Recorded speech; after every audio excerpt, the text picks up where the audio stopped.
नमस्कार, मैं हूँ रजनी कौर। न्यूज़ अफेयर 24 के विशिष्ट कार्यक्रम पर्यावरण की पाठशाला मैं भी वन रक्षक।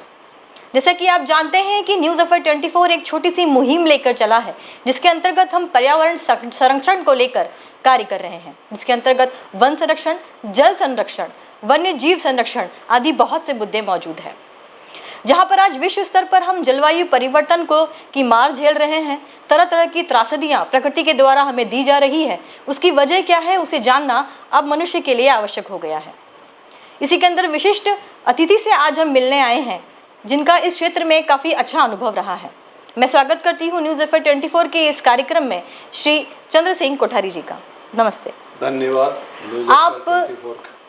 आप नगर निगम में पूर्व महापौर के पद पर रह चुके हैं। आप बीजेपी के वरिष्ठ नेता रहे हैं।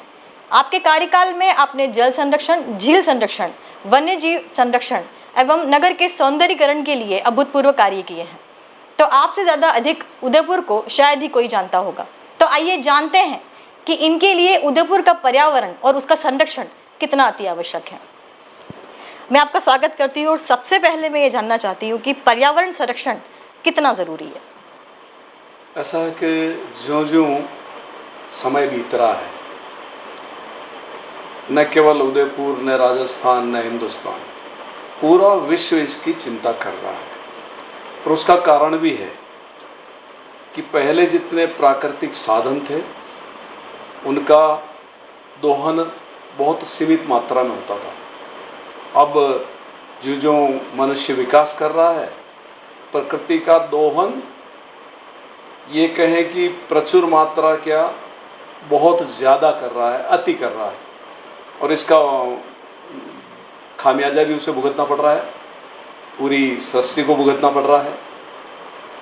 बात यहाँ तक पहुँची है कि पूरा विश्व मिलकर, चूँकि इस पर्यावरण के कारण, प्रदूषण के कारण जो सूर्य से किरणें आती है, अपने यहाँ विषैली गैसों और उसको बचाने के लिए एक ओजोन परत होती है, उस ओजोन परत तक में छेद हो गया है। अब उस छेद को बंद करने की बात तक चल रही है। तो उसके लिए सारा विश्व लगा हुआ, क्योंकि वो केवल किसी अकेले देश के नुकसान के लिए नहीं, पूरे विश्व के लिए नुकसानदायक है जी। तो बहुत बड़ी चिंता का विषय पर्यावरण आज की तारीख में है, और सब मिलकर चिंता कर भी रहे हैं, बचाने का प्रयास भी कर रहे हैं जी। आप क्या मानते हैं कि आर्थिक विकास जो हमारा हो रहा है वो पर्यावरण नीति के साथ में कितना मेल खाता है? क्या पर्यावरण नीतियों को हमारे देश में वाकई में इतना सख्ती से पालन किया जाता है? केवल देश क्या, पूरे विश्व में अगर इतना ध्यान पर्यावरण पर दिया होता, तो जैसा मैंने अभी कहा था कि हमें ओजोन परत की छेद को बंद करने की जरूरत ही नहीं थी। जो दोहन हो रहा है वे एक तरह से पर्यावरण को एक तरफ रख के हो रहा, तभी आज ये सारी मार हमें झेलनी पड़ रही है। तो निश्चित रूप से अपन ने प्रकृति के साथ छेड़छाड़ की है, उस दुस्साहस किया है उसके साथ, उनके दोहन का। तो सही तो नहीं किया है, तो पहले कह दिया मैंने जी। इसका रीज़न इंसान की अति महत्वाकांक्षा मानी जा सकती है। विश्व में केवल मैंने कहा ना कि अपन अपने देश को क्यों बताएं जी। कोई देश ऐसा नहीं बचा है जिन्होंने अपने विकास के लिए प्रकृति का दुरुपयोग नहीं किया है। तो सारे ही जिम्मेदार हैं जी इसके लिए। बड़े बड़े देश तो इसकी त्रासदी झेल ही रहे हैं। जैसे अभी रिसेंटली लॉस एंजलिस में जिस तरीके से आग लगी, तो वो बीज कोई आज या कल का नहीं होगा, कई सालों से वो बीज वहाँ पड़ा है, तो जाकर आज इतनी बड़ी त्रासदी उन्होंने देखी। तो क्या ये हम लोगों के लिए एक अच्छा उदाहरण नहीं है कि हमें अभी रुकने की ज़रूरत है, क्योंकि अभी हमारा इतना दोहन नहीं हुआ है? ऐसा है कि केवल इसका नहीं, जो भूकंप हैं, जो त्रासदियाँ समुद्री आ रही हैं, कोरोना महामारी, ये सारी जो हैं उसी के संकेत हैं जी, कि आपने बैलेंस नहीं किया प्रकृति के साथ। और जब ये है तो निश्चित रूप से अब जो उपाय हमें करने हैं वो कर रहे हैं, पर वो भी एक दिखावा ज़्यादा है जी, और वास्तविक धरातल पर ग्राउंड लेवल पे कुछ नहीं है, नगण्य जी जी। तो उदयपुर की अगर हम बात करें, हम पूरे विश्व को तो नहीं सुधार सकते, लेकिन अपने स्थानीय लेवल पे हम कुछ तो शुरू कर ही सकते हैं। तो उदयपुर लेवल में जैसे कि अभी आप देख रहे हैं कि पर्यटन और उद्योग क्षेत्र को बढ़ाने के लिए जिस तरीके से एक तो अरावली जो कट रही है, हम खनन को भी लेके बात करेंगे, लेकिन पहले जो ये होटल और रिसोर्ट इंडस्ट्री जिस तरीके से बिल्कुल पहाड़ी को चीर के समतल करके और रिसोर्ट खड़े कर रहे हैं, क्या उसकी इतनी ज़्यादा आवश्यकता है उदयपुर को? ऐसा है कि अपन प्रकृति की कीमत पर पर्यटन लाना नहीं चाहेंगे जी ये सबसे बड़ा, एक ही सीधी बात एक ही लाइन में कि आप प्रकृति को प्राथमिकता ज़्यादा देते हैं या पर्यटन को। पर्यटन को प्राथमिकता देकर के प्रकृति को उजाड़ करके आप अपनी जो रोजी रोटी चलाना चाहते हो, तो उसकी जो सारी सामने दिख रही है विषमताएं, वो दिख ही रही है अपने को। जी अपन इन दोनों को शुरू से अगर बैलेंस करते हैं कि आज आपने कोई रिसोर्ट बनाया, कितने वृक्ष काटे हैं, उतने वृक्ष फिर से लगाएं। दूसरा, हम कहते हैं हमने वृक्ष लगा दिए, जी एक वृक्ष को ठीक से बड़ा होने में कम से कम 7, 8, 10 साल लगते हैं। आपने जो काटे हैं वो वृक्ष कितने साल पुराने हैं? 25 साल पुराने, 20 साल पुराने, 50 साल पुराने हैं। जी आपने पौधे लगाए हैं, वृक्ष नहीं लगाए हैं। लोग कहते हैं हमने वृक्ष लगा दिए। अरे वृक्ष कहाँ से लगा दोगे? वृक्ष तो बनता है 7, 8 साल बाद। और जिसमें से भी रेशो ये आता है कि अगर आपने 100 लगाए उसमें से 5 मुश्किल से बचते हैं। नहीं, ऐसा भी नहीं है, वो अलग अलग रेशो हो सकता है। जी कि मैंने घर के बाहर लगाया, जैसे जी सारे चल रहे हैं, इस गली में हमने कोशिश की तो चल रहे हैं, गुलाब बाग में हमने लगाए तो चल रहे हैं। उसके लिए थोड़ी सी आपको मॉनिटरिंग की आवश्यकता रहती है जी कि आप उस पर कितना ध्यान देते हैं। जी आपने केवल अखबारबाजी के लिए लगाए हैं तो नहीं चलने वाले हैं, और आपने दिल से लगाए हैं तो निश्चित रूप से चलेंगे। जी तो जैसे रिसोर्ट्स के लिए आजकल जो ये सलंग पहाड़ियाँ कट रही है, तो जब हम इन इंडस्ट्री वालों से मिलते हैं और उनसे बात करते हैं तो निकल के ये भी आता है कि परमिशन तो प्रशासन के द्वारा ही दिया जाता है। तो ये परमिशन प्रशासन के द्वारा कैसे दिया जाता है, जबकि वो जानते हैं कि ये पहाड़ियाँ कटने के बाद उसका नुकसान क्या होगा? इंडस्ट्रीज खुले मैदानों में लगती है, उसका अलग परमिशन है। जी पहाड़ियाँ काट करके अगर आप, इंडस्ट्री नहीं, उसमें ज़्यादातर रिसोर्ट्स ही हैं, ज़्यादा होटल और रिसोर्ट्स ही हैं। पहाड़ियाँ इसीलिए काटी जाती है, इंडस्ट्री के लिए इतनी मेहनत कोई नहीं करेगा। वो मैदान में रिको के इंडस्ट्रियल एरिया में या कहीं भी लगा देगा एग्रीकल्चर में। अब वहाँ उनको एक यूनिक लगता है कि हमने इतनी ऊंचाई पर रिसोर्ट बनाया, होटल बनाया, वहाँ से सारा व्यूज़ नज़ारा हमें दिखता है। अपने आप को एक अलग दिखाने के लिए जो वो करते हैं। परमिशन में हमेशा लिखा रहता है स्पष्ट, और केवल अपन इसी की बात नहीं करें, जितने कानून बने हुए हैं मेरे ख्याल से वो सफिशिएंट है। कानून की कमी नहीं है हिंदुस्तान में, पालना करने की कमी है, पालना करवाने की कमी है, करने की कमी है। जी। करने की भी कमी नहीं है, क्योंकि वो तो स्वच्छंद व्यक्ति है, उसको कमाना है, वो आर्थिक दृष्टि से इन्वेस्टमेंट कर रहा है। जी। पर जिनकी जिम्मेदारी है कि पालना करवानी है, वो आंख मूंद कर क्यों बैठे रहते हैं? जी। वो क्यों होता है आप भी जानते हो, हम भी जानते हैं। जी। स्पष्ट कहने की आवश्यकता नहीं है। बिल्कुल। जहाँ तक मैं अब तक देखती आ रही हूँ, मैं जिन लोगों से बात करती आ रही हूँ उस बारे में, तो ये है कि सरकार की नीतियाँ एकदम परफेक्ट हैं। वो एक पूरी रिसर्च के साथ में नीतियाँ बनाती हैं। पैसा भी गवर्नमेंट के द्वारा अच्छा खासा पर्यावरण के ऊपर दिया जाता है। लेकिन जब वो ग्राउंड लेवल पर उतरा जाता है तो जो छोटे नीचे लेवल के प्रशासनिक अधिकारी हैं वो अपनी जिम्मेदारियाँ अच्छे से नहीं निभाते। जब वो जिम्मेदारियाँ नहीं निभाते हैं तो बड़े लेवल पे नुकसान हम उठा रहे हैं। अगर अभी हम उठाकर देखें तो आप नागदा रोड पे चले जाइए, अहमदाबाद रोड पे चले जाइए, तो सलंग बड़ी बड़ी पहाड़ियाँ बिल्कुल बीच में से चीर के काट दी गई है, जिसको देख के कौन सा पर्यटक खुश होता होगा ये मुझे नहीं पता। और दूसरी बात ये कि अगर पर्यटन क्षेत्र में हमें आगे बढ़ना ही है तो ग्रामीण पर्यटन को क्यों बढ़ावा नहीं दिया जाता, जबकि सरकार ने ये नीति हमारे सामने रखी है? दो बातें आपने की।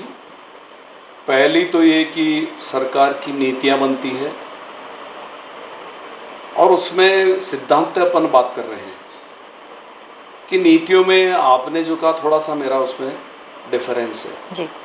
आपने कहा नीचे वाले अधिकारी कर्मचारी पालना नहीं करते हैं। ऐसा नहीं है। नीचे वाले अधिकारी कर्मचारी की औकात ही नहीं है कि वो गलत कर ले, जब तक कि ऊपर वाले की शय नहीं हो, उसकी मिली भगत नहीं हो। मैं तो साफ कह रहा हूँ। जी जी बिल्कुल।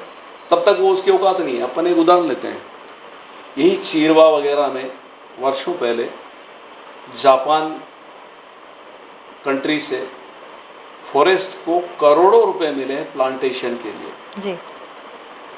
करोड़ों रुपए आए हैं एक साल के। आज चीरवा में वो जितने वृक्ष थे उससे और कम हो गए हैं। जी बिल्कुल।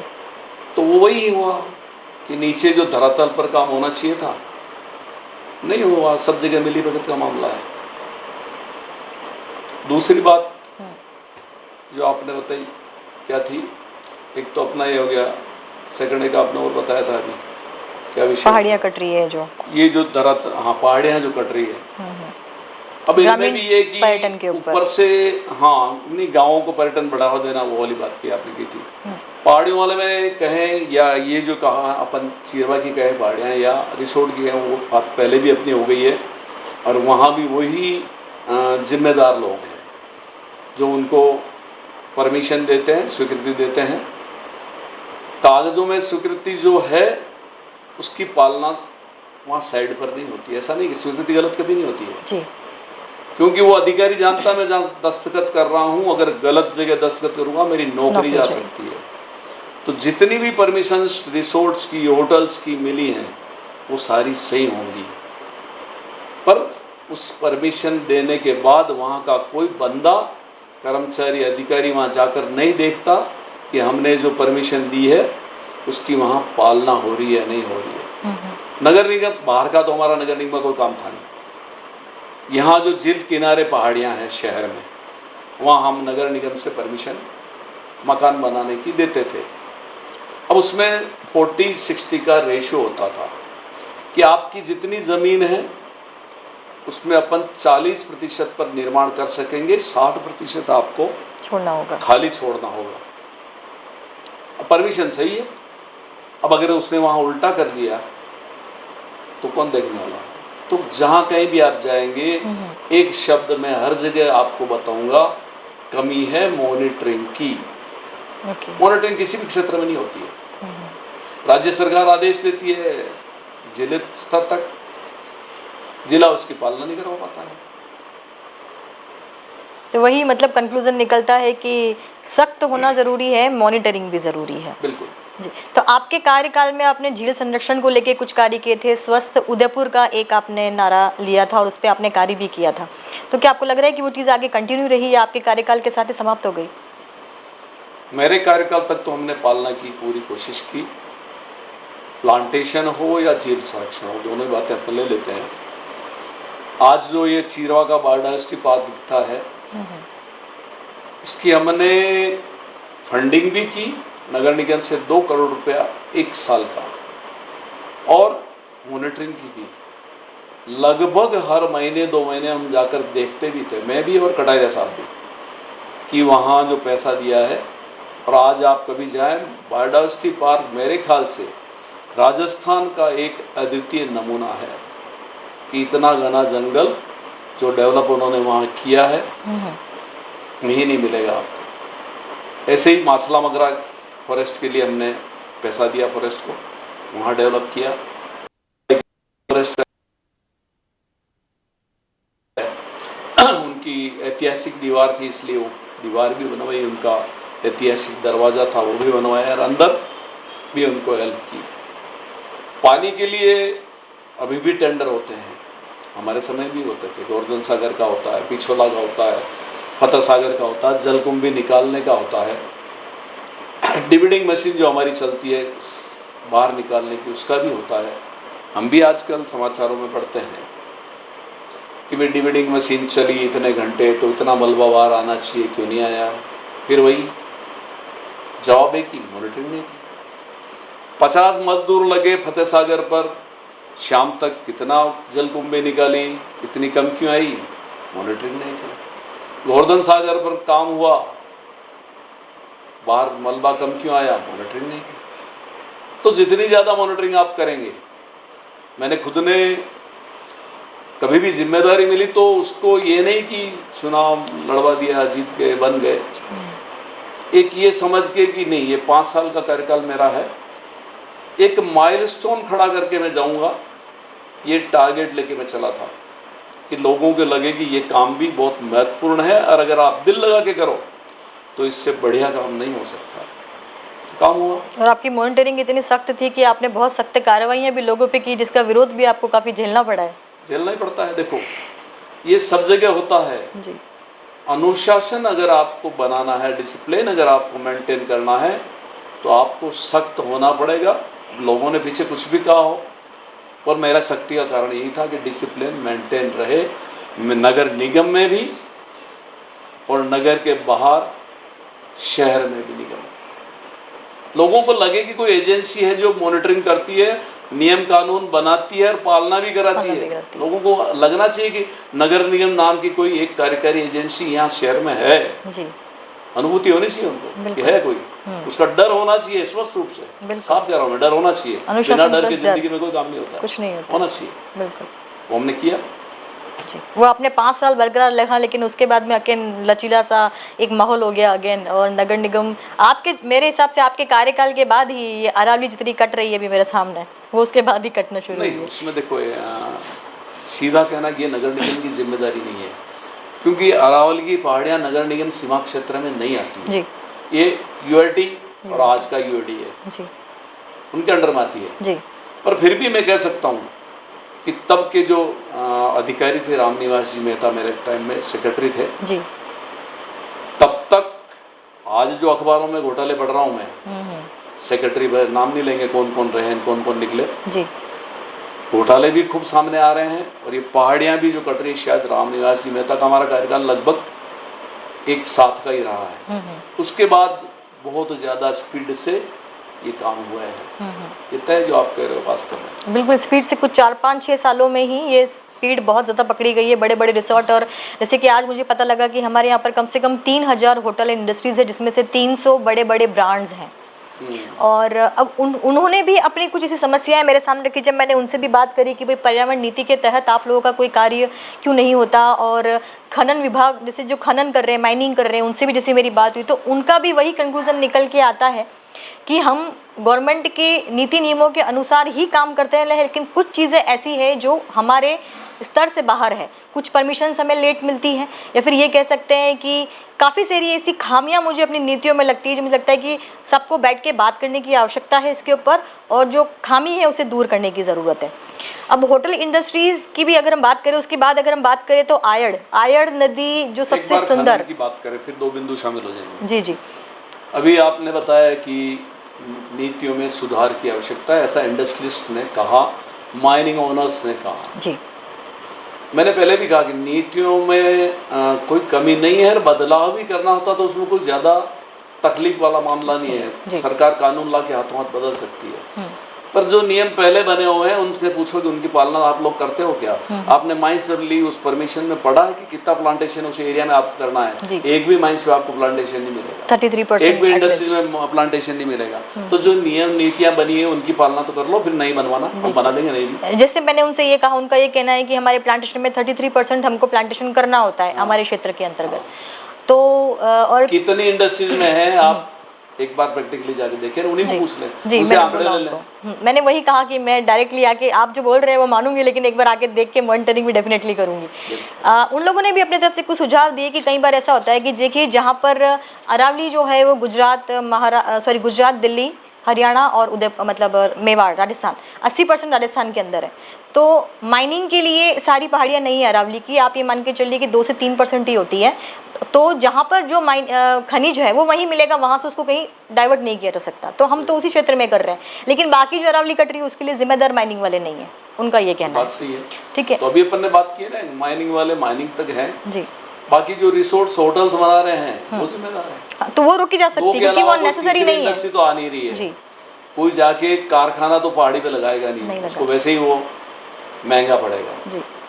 होटल रिसोर्ट वाले पहाड़ियों पर जा रहे हैं और उनके लिए भी नियम बने हुए, जैसे मैंने कहा ना कि हमने यहाँ परमिशन देते तो हम कहते हैं उनको कि 40% आपको यूज करना है, 60% छोड़ना है। ऐसे नियम वहाँ भी बने हुए हैं, वहाँ भी बने हुए नियम कि आप पहाड़ी का 30% या जो एग्जैक्ट मेरे को ध्यान नहीं, इतने एंगल तक की पहाड़ी काटनी है, उससे ज़्यादा एंगल की पहाड़ी तो आप नहीं काट सकते हैं।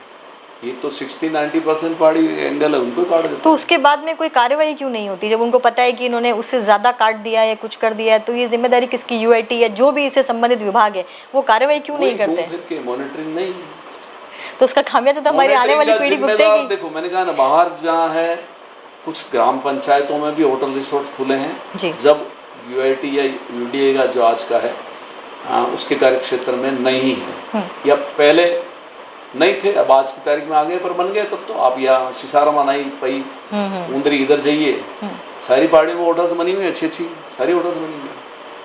तो ये इनको तो वो पंचायतों परमिशन के अंडर में थी, पंचायतों ने परमिशन दे दी। जी पर कहीं भी हो, पंचायत में हो, नगर निगम में हो, यूआईटी में हो, यूडीए में हो या राज्य सरकार के पास हो, हर जगह जनप्रतिनिधि होता ही है। जी और जनप्रतिनिधि इसीलिए होता है कि सरकारी प्रशासनिक अधिकारी कर्मचारी अपनी मनमानी नहीं करे, गलत काम नहीं करे। तो ज़्यादा जिम्मेदारी जनप्रतिनिधियों की होती है, जी सरकारी कर्मचारियों की ज़्यादा। मैं आज जनप्रतिनिधि रहा हूँ पर फिर भी कह रहा हूँ ये बात कि हमारी जिम्मेदारी ज़्यादा होती है। हमें जनता इसलिए चुन के भेजती है कि हम उन पर अंकुश रखें, उनको गलत काम नहीं करने दें। जो नीतियाँ सरकार ने बनाई है उनको धरातल पर उतरे, गड़बड़ होती है तो कार्रवाई करें।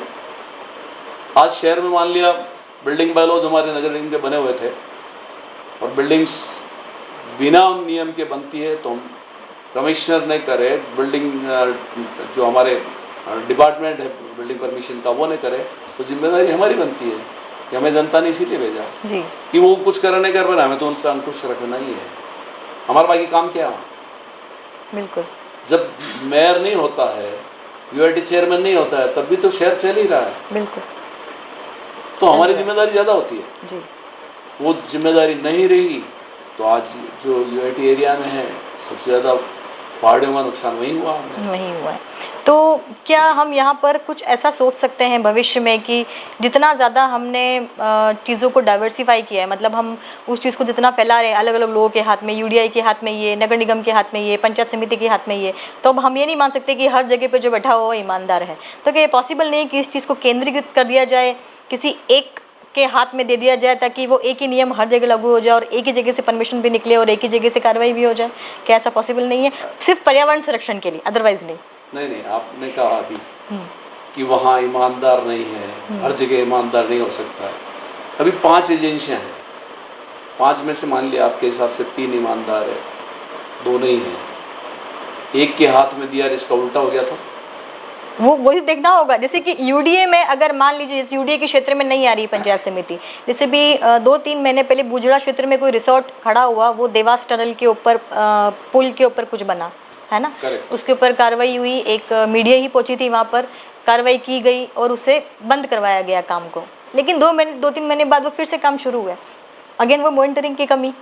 तो ये कौन देखेगा? मतलब बंद भी करवाया, शुरू भी हो गया, तो बात तो फिर वहीं की वहीं आके घूम गई। तो थोड़ा अपन बड़ा सोचें।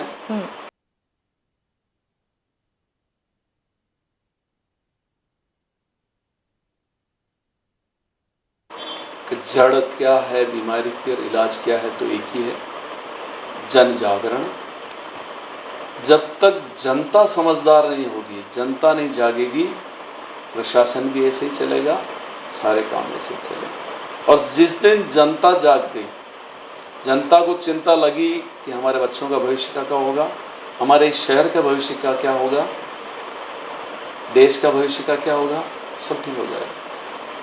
उसके सामने कोई कुछ नहीं टिकता है। अब जैसे जिस गांव में बनी, जिस क्षेत्र में बनी, वहाँ के लोगों ने विरोध क्यों नहीं किया? वहीं के लोगों ने विरोध करके कंप्लेन किया कि ये बुझड़ा वाला जो था, वहीं के लोगों ने ही कंप्लेन की, किसी मीडिया वाले से तो मिले।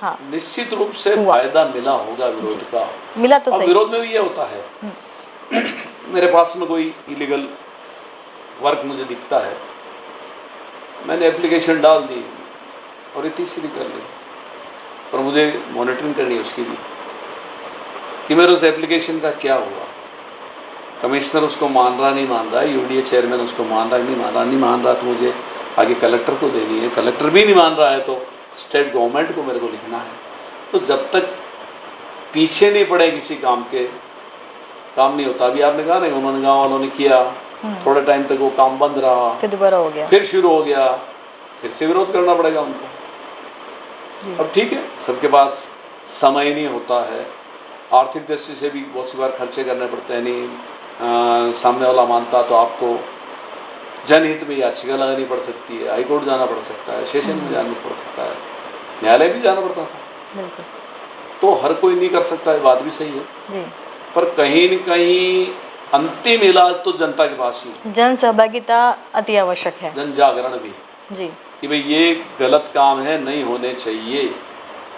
भले मेरे सरपंच ने किया, ग्राम विकास अधिकारी ने किया, मेरे कमिश्नर ने किया, या यूडीए के चेयरमैन ने किया, या चाहे एमएलए एमपी ने किया, साफ हो किसी ने भी किया, जी। पर गलत है तो गलत है। सीधी लेकिन बात। जनता डरती है, जनता ज्यादातर डरती है शिकायतें करने से। जो डर गया सो मर गया। मर ही रहे। मैं तो शुरू से ही मानता हूँ इस सिद्धांत को कि जो डर गया जो मर गया। तो लोकतंत्र है, डरने का कोई कारण भी नहीं होना चाहिए। लोकतंत्र में आप शिकायत करिए, कोई आपको दबाएगा नहीं, कोई डराएगा नहीं, शिकायत करेगा। दूसरी जो उदयपुर की एक समस्या है अरावली के अलावा, वो है आयड़ नदी। किसी समय में काफ़ी खूबसूरत हुआ करती थी और आज वो सबसे बड़ा गंदा नाला है। उसके बारे में आप कुछ कहेंगे? आयड़ में हमने बहुत ज़्यादा खर्चा किया था और ऐतिहासिक काम आयड़ में हमारे समय हुआ था कि जन सहभागिता से, मैं फिर कह रहा हूँ सरकारी खर्चे से नहीं जी। लगभग 15 दिन या इससे भी ज़्यादा समय शहर के जो इंडस्ट्रिस्ट हैं, दूसरे ग्रुप हैं बिजनेस, उन्होंने अपने डंपर, अपनी फोकलैन, अपनी जेसीबी निःशुल्क दी हमें और कचरा उठा के पूरी आयड़ को साफ की। शायद ही आयड़ के उदयपुर के इतिहास में एक ही बार हुआ, पहली बार ही हुआ था। उसके बाद नहीं हुआ। इतना बढ़िया हुआ, सफाई हो गई। फिर घूम फिर के वहीं कचरा आता कहाँ से आयड़ में?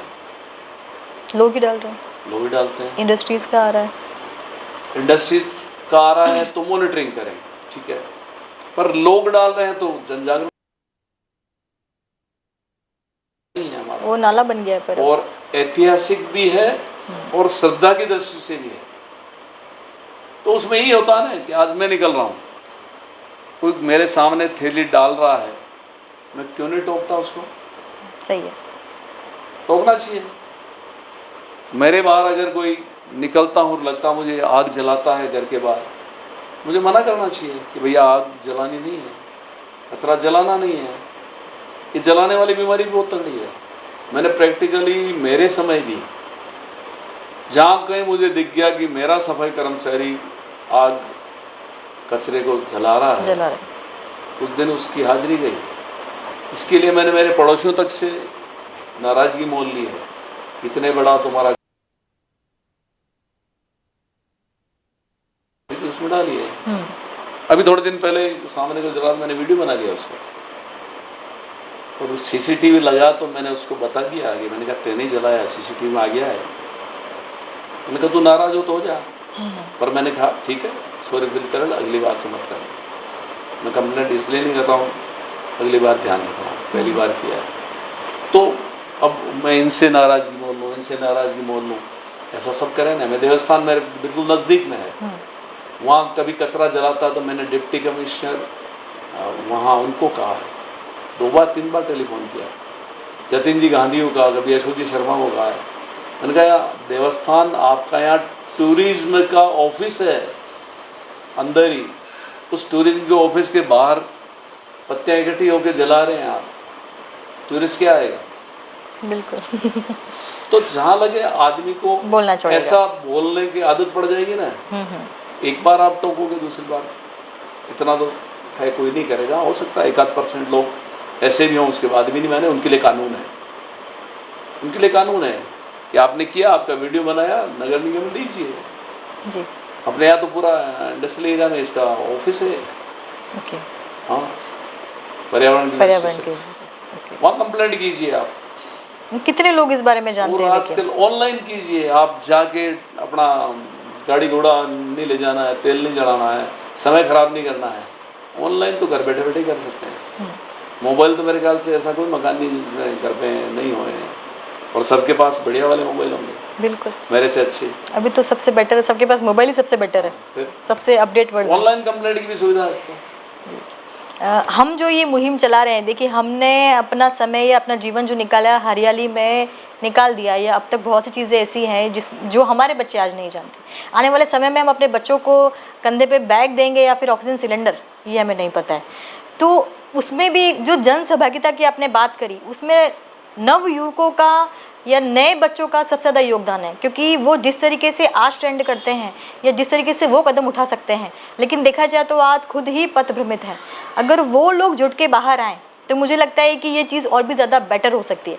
तो ये आज की जनरेशन को आप क्या संदेश देना चाहेंगे, क्योंकि जो कि सबसे ज़्यादा भटकी हुई है अभी, वो पर्यावरण पे कम ध्यान देते हैं, टेक्नोलॉजी पे ज़्यादा जा रहे हैं, आर्थिक विकास पे ज़्यादा हैं, और उन्हें बिल्कुल अंदाज़ा नहीं है कि पर्यावरण को बचाना उनके लिए आने वाले समय में ज़रूरी है। तो उनके लिए आप क्या कहना चाहेंगे? बच्चों की बात कर रहे हैं, बड़ों को तो समझ ही नहीं आ रही है। बड़ों का समय खत्म हो गया सर। खत्म नहीं हो गया, ये तय है कि बड़ा जो करता है बच्चा उसका अनुसरण करता है, फॉलो करता है उसको जी। तो सबसे पहले अपने को सुधरना पड़ेगा जी। अपन। मैं शुरू में जनरली सब जगह भाषण में एक बात कहता हूँ कि इस देश में कहानीकारों की, उपदेश देने वालों की, कविता लिखने वालों की, कमी नहीं, देशभक्ति के गीत वालों की किसी की कमी नहीं है। जी। कमी केवल एक बात की है, मानने की कि जो मैं बोलता हूँ मैं खुद ही नहीं करता हूँ। जी, मैं खुद चीनी खाना नहीं छोड़ता हूँ। तो जब तक बच्चों को आप अपने जीवन में उस बात को उतार करके नहीं दिखाएंगे, तब तक वो उसका अनुसरण नहीं करेंगे। आज भी होती रैलियाँ होती है ना, पर्यावरण की रैली होती है, बावड़ियाँ साफ करने के लिए बच्चों को ले जाया जाता है, वो एक दिन पिकनिक मना के समझ के आ जाते हैं। उसकी महत्ता या इम्पोर्टेंस उनको ध्यान में नहीं आती। वो जानते हैं साल में एक बार बुलाते हैं, वो भी पिकनिक की तरह बुलाते हैं, खाली फोटो के लिए बुलाते हैं, अखबार में देने के लिए बुलाते हैं।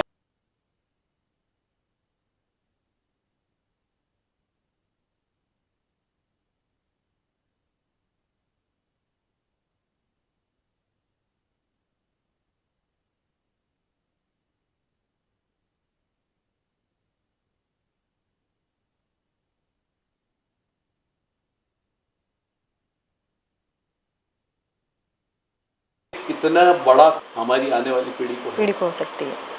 जब डर लगेगा तो वो अपने आप करेंगे, उनको खतरा जब दिखेगा ना तो अपने आप करेंगे।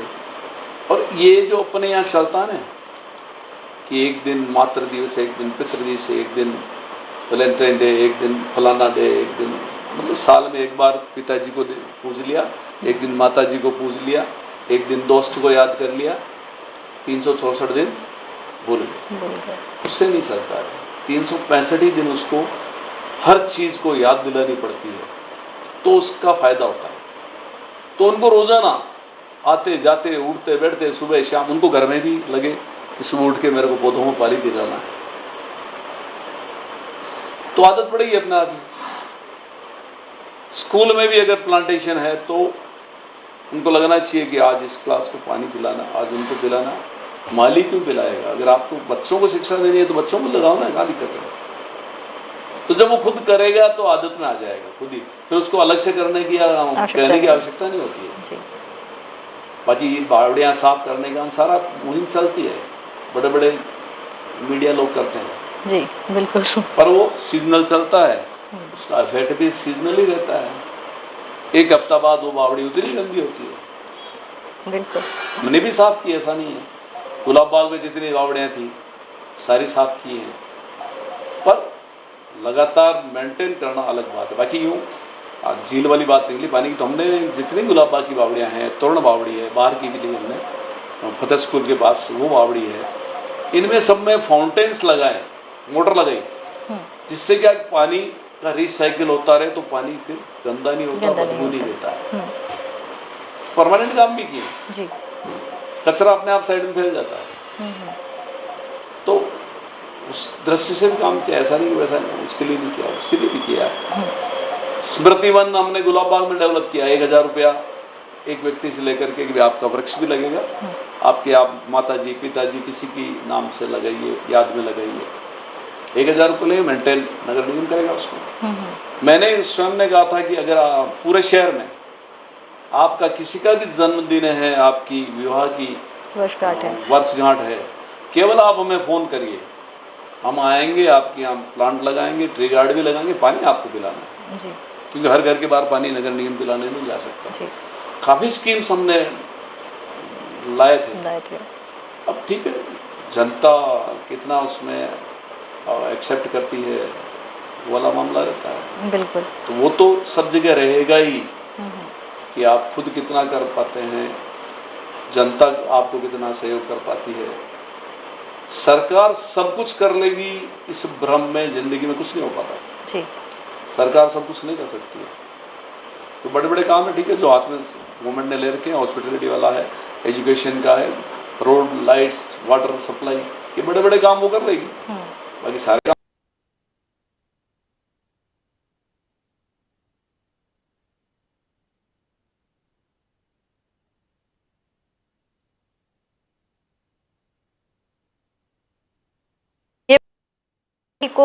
को आज नहीं बचाया गया, हम हाशिए पे ही खड़े हैं, नहीं बचाया गया तो क्या विध्वंस वो लोग देखेंगे। डर और अनुशासन दोनों एक साथ जुड़े हुए हैं। बिल्कुल। डर है तो अनुशासन अपने आप ही है जी। अगर आप उसमें फिर एक बात और है कि आप अनुशासन की पालना, जैसे मैंने अभी कहा था, तभी करवा सकते हैं जब आप खुद अनुशासन में हैं। आप खुद अनुशासन में नहीं है तो लोगों से पालना नहीं करवा सकते। जी जी।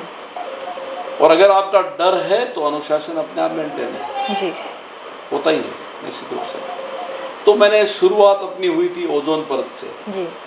जो केवल उदयपुर, राजस्थान, हिंदुस्तान नहीं, पूरे विश्व के लिए खतरा है और जिसके लिए पूरा विश्व चिंतित है और उसको रिपेयर करने का काम भी कर रहे हैं और उसमें भी सफलता मिली है। क्योंकि अगर वो ओजोन परत का छेद ज़्यादा बड़ा हुआ तो जो गैसें या जो सूर्य की जो रोशनी है, जो उसका हीट है, अभी छन कर आता है जी। तो वो खुद ऑब्जर्व कर लेती है, परत आगे नहीं जाने देती है। और वो जिस दिन बड़ी हो गई तो मेरे को लगता है कि प्रकृति, आप, हम कोई बच नहीं पाएंगे, बीमारियां फैलेंगी, महामारियां फैलेंगी, न मतलब मनुष्य बचेगा न प्रकृति बचेगी जी। इतनी खतरनाक वो चीज़ है जी। तो जो आने वाली पीढ़ी है, बच्चे हैं, स्टूडेंट्स हैं, उनका तो इतना ही निवेदन कि हमारी उम्र तो काफ़ी कुछ निकल गई है जी। 80%, 90% हमने जितना कर सके हमने किया। पर आपकी पूरी उम्र बाकी है अभी। हम आपकी चिंता कर रहे हैं, आप तो आपकी भी चिंता करो और आपके आने वाले बच्चों की भी चिंता करो। उनके पास दोहरी जिम्मेदारी है जी। उनकी स्वयं की और उनकी आने वाली पीढ़ी की भी है। हमारे पास तो एक ही पीढ़ी की बची है, तो उनकी जिम्मेदारी ज़्यादा बची है। उनको निश्चित रूप से इसके बारे में चिंता करनी चाहिए और चिंता मीडिया, अखबार, कागज़ों में नहीं, धरातल पर करनी चाहिए। अगर हम ये कर पाए तो निश्चित रूप से जहाँ हर जगह कहीं न कहीं आज भारत लीड कर रहा है, विश्व में पर्यावरण की दृष्टि से भी भारत लीड कर सकता है और कर सकता है। अपन यही चाहते हैं और वो ये बच्चे ही कर सकते हैं। तो जैसा कि भी आपने सुना कि पर्यावरण हमारे लिए कितना आवश्यक है, क्योंकि हम पूरे विश्व के पर्यावरण को तो नहीं संभाल सकते एक जगह पर बैठकर, लेकिन स्थानीय स्तर पर तो हम सभी के प्रयास आवश्यकता है। सिर्फ प्रशासन, गवर्नमेंट, सरकार या जनप्रतिनिधि या आप कहें कि इस क्षेत्र से जुड़ने वाले कुछ और लोग अकेले इस चीज़ को नहीं संभाल सकते।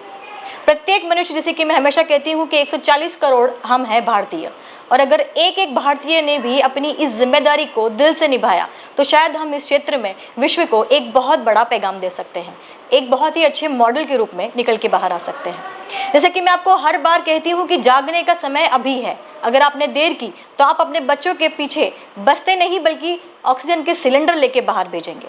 जागने का समय अभी है, क्योंकि प्रकृति आपको बार बार चेतावनी दे रही है, महामारी के रूप में, भूकंप के रूप में, जलवायु परिवर्तन के रूप में। आपको रुकना होगा और रुकने की आवश्यकता बहुत ज़्यादा है। न्यूज़ अफेयर 24 अपनी इस छोटी सी मुहिम को जन आंदोलन बनाना चाहता है। आप हमारे साथ जुड़े रहिए। इसी तरीके से मैं आपको मेवाड़ के और भी बुद्धिजीवियों से मिलवाती रहूँगी। अलग अलग लोगों की बातें, अलग अलग समस्याएं, अलग अलग समाधान आपके सामने लाती रहूँगी। तब तक के लिए मैं आपसे विदा लेती हूँ। नमस्कार।